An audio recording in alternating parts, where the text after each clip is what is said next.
Mass relays are mass transit devices scattered across the Milky Way, usually located within certain star systems. They form an enormous galaxy-wide network, enabling rapid interstellar travel. Hailed as one of the greatest achievements of the now extinct Protheans, a mass relay can transport starships across enormous distances in extraordinarily small timescales, allowing journeys that would otherwise take years or even centuries with only FTL drives to occur in only a handful of days, or even hours. They consist of two 15-kilometre or approximately 9-mile long curved metal arms surrounding a set of revolving gyroscopic rings 5 kilometres across. These rings contain a massive blue glowing core of Element Zero. For full details on Element Zero and its specifics, see the video I did on it in the description down below and the card up above. The relays are made of an incredibly resilient but unknown material, the same material that the Citadel is built from, and are protected by quantum shields that render them nearly impervious to damage by locking their structure in place at the subatomic level. They are even capable of surviving the wake of supernovae without any damaging effects. They are cold objects that don't emit any form of heat or radiation, unlike starships, making them difficult to find if their position has changed over time. Some relays, like the Charon relay, are gravitationally anchored to celestial bodies. Others appear to be out in space and are carefully tracked. Mass relays function by creating a virtually mass-free corridor of space-time between each other. This can propel a starship across enormous distances that would take centuries to traverse, even at FTL speeds. Before a vessel can travel, the relay must be given the amount of mass to transit by the ship's pilot before it is moved into the approach corridor. When a relay is activated, it aligns itself with the corresponding relay in the network before propelling the ship across space. At the other end, vessels have no specific exit points, emerging randomly around the relay, with precisional drift of many thousands of kilometers being common. There are two versions of mass relays, the primary and secondary relays. Primary relays can propel a ship thousands of light years but only link to one other relay, its partner.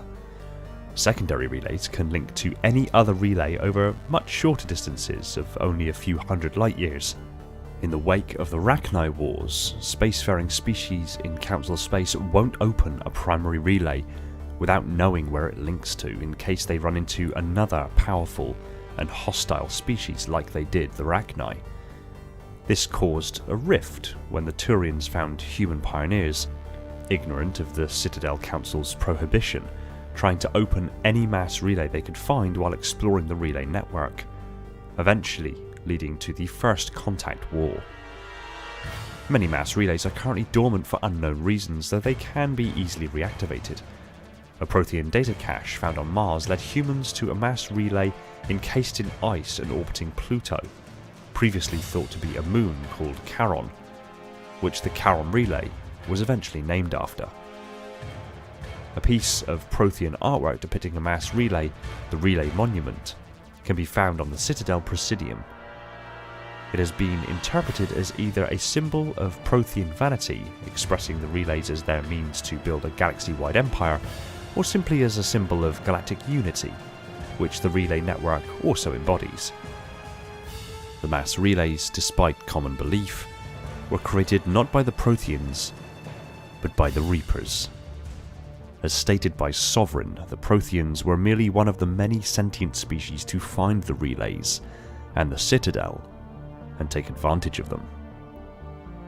When the Reapers wiped out the Protheans, the Asari were the next race to find the relays thousands of years later.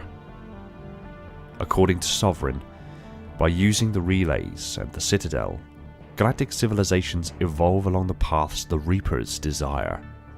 In addition, the relays serve to accelerate the rate at which those civilizations advance, shortening the time between harvests and streamlining the process of galactic extinction. However, the Protheans did have a keen interest in the relays and did manage to crack the secrets behind their operation. This enabled them to build the conduit before they were destroyed by the Reapers.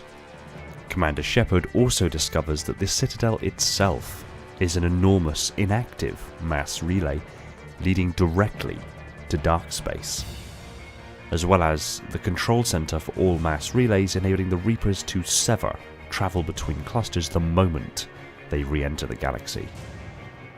Its reactivation is fittingly more complex than that of an ordinary mass relay, requiring either a coordinated effort by the Keepers or manual intervention by a Reaper. Mass relays are believed to be indestructible by galactic society, but no known attempts have been made to actually damage or destroy a relay, because they are the only means of long-distance space travel, and thus too vital to risk. Dr. Amanda Kenson and her research team calculated that if a large enough mass impacts a relay with enough force, the relay should not be able to withstand it. The consequences of destroying a mass relay are immense. As a huge mass effect engine manipulating massive quantities of energy, a relay could produce an explosion of supernova proportions. Following a botched rescue attempt for Dr. Kenson that turns into an attempt to delay the Reaper invasion, a large asteroid is purposely steered into the Bayek system's Alpha relay. The resulting impact tears apart the relay, causing an explosion which annihilates the Bayek system and killed more than 300,000 inhabitants. Thanks for watching. If you enjoyed the video, consider hitting the subscribe button and ring the bell so you don't miss out on future videos. Be sure to like the video if you did, and pop a comment below on what you'd like me to cover next. I just want to take a moment to thank my patrons, Spartan10148, the Metarch of my facility, Falcon, Sophia, Mikhail, Ashley, Jordan and Esoteric Sight, my dutiful monitors, Darian, Legions Lost, Labrat, Spartan0137, Jacob Kemp, Sean, Element Zero, J3, Mr. Keys, Gunslinger, Evermore, Personal Devil, Aldeas, Toxic, Scion Esports, Gem, Saber and Relentless, my diligent sub-monitors, my fleet of Strato-Sentinels, my loyal enforcers, and all other patrons who continue to support the channel. If you want your name on the end of the video and some perks earned along the way, head over to Patreon and consider supporting the channel yourself.